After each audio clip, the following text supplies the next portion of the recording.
emelt, rákos tészta frankó. Nagyon lehet.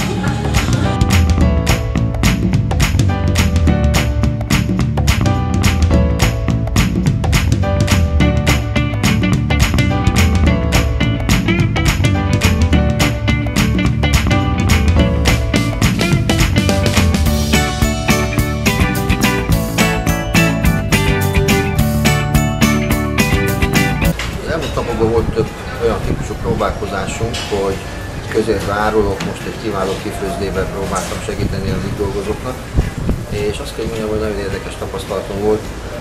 Például a meghirdetett programra szinte be sem tudtam menni, mert az emberek már az ajtóban megállítottak, és elmondták a gondjaikat, problémáikat. Azt tudom mondani, hogy itt a panelek környékén nagyon-nagyon komoly és nagyon-nagyon súlyos szociális kérdések vetődtek fel. Nagyon-nagyon sok teendő van, sokat kell tenni egy helyi önkormányzatnak, hogy az állami döntéseket még helyben kompenzálja.